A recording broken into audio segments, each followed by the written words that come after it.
The housing market downturn will be worse in 2023. This is all coming from the Goldman Sachs paper. Check this out. On Tuesday, Goldman Sachs released a paper titled The Housing Downturn Further to Fall. And there's just been articles coming out on this left and right. You know what? People are really jumping in, and we've kind of covered some of it, guys.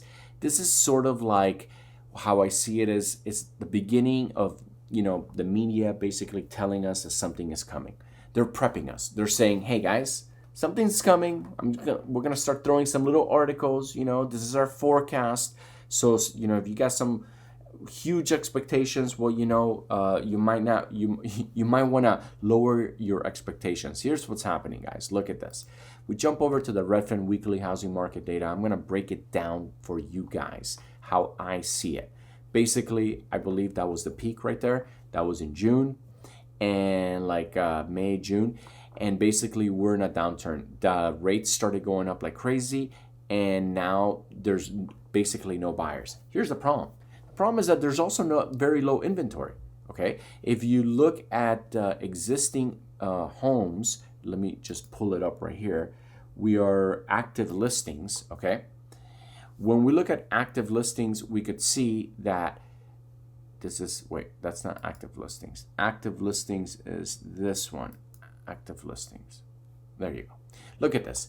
Blue line, guys, is 2019. Okay, that was more of a normal level of inventory, and a lot of people, we have been saying, a lot of experts are saying that even 2019 was low inventory. Okay, compared to how much the population has grown.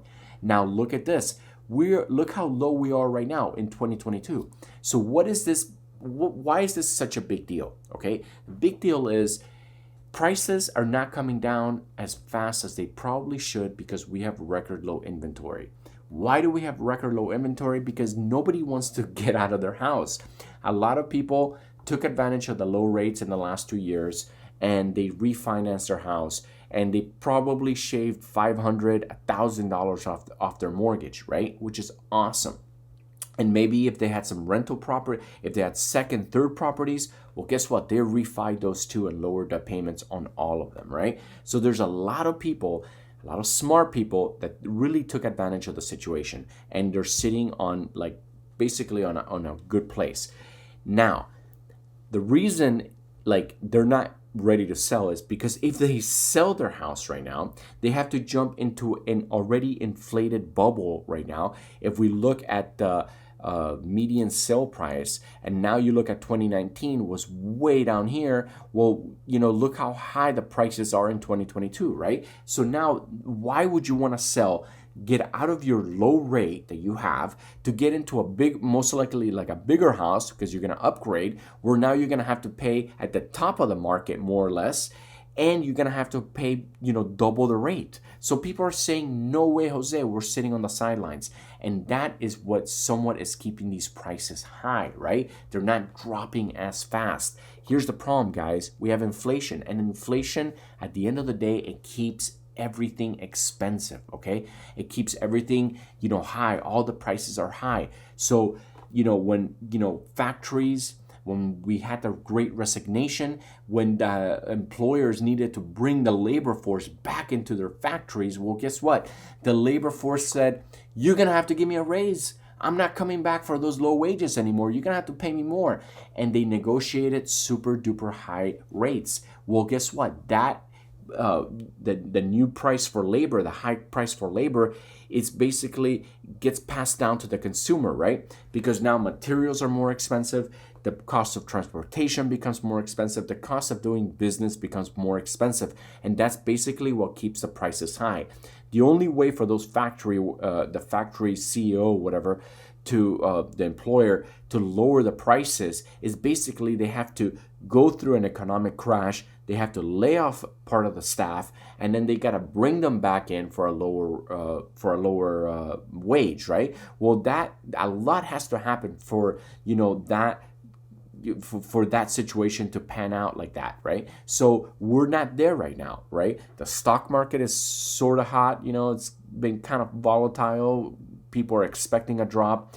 The GDP did not look good the last 2 quarters. We're waiting for the next quarter report to see, if GDP is somewhat stabilized.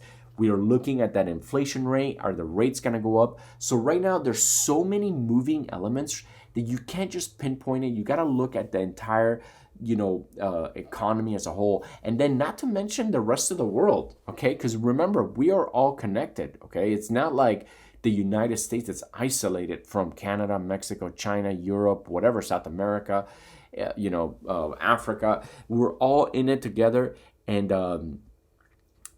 what they're going through eventually will come to us. So yeah, we are a top dog. Don't get me wrong. We do pull a lot of weight, but again, we could be influenced greatly by other nations. So again, things are all over the place. Right now, Goldman Sachs is basically saying, hold off. If you're looking to buy a house, you might want to hold off. Now, here's the thing, man. The rates are looking like they might go up in very, very soon in the next 2 weeks. So if you found the house of your dreams and you have negotiated a good price, it might be good right now to really lock in that loan because, we could see higher rates come really, really quick. It's never, I want to just say this real quick before I end this video, but it's never a bad time to buy a house, okay? Buying a house is an emotional decision, right?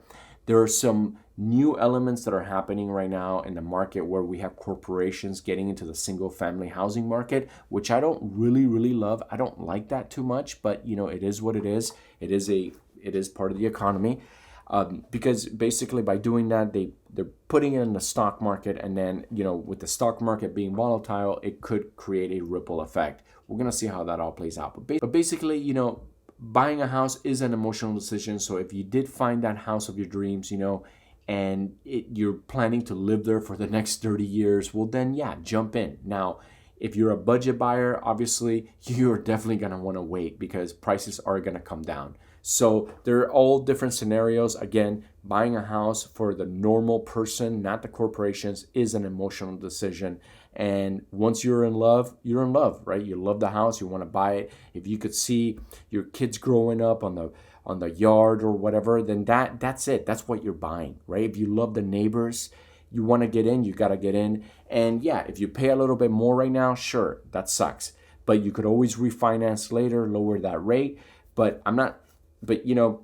me personally right now, I definitely, like, if you follow what the economists are saying, they're saying you could probably buy that same house or, the neighbor's house, in like 3, 4, 5 months for a lot cheaper. So just keep that in mind. Remember, rates are going down. I do believe that it's better to buy a lower priced house with the higher interest rates than, higher priced house with the lower interest rates, or, you definitely don't want to buy a high priced house with high interest rates, which is basically what we have right now. But with that said, if you buy low and you have a high interest rate, remember, interest rates are always fluctuating. You could always refinance later, but at least you got in at a low level of the house, and then you have all that equity, if once it starts going up, and I think that's more valuable. That's kind of my advice to you guys. Personal advice. I'm not a financial advisor, but that's just how I see it.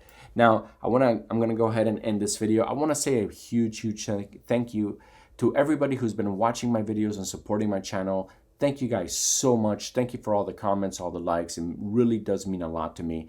And if you're new to my channel and you like what I have to say, please don't forget to smash that subscribe button and go ahead and like and leave a comment. Again, thank you guys so much for watching. I love you guys, and I'll see you on the next video.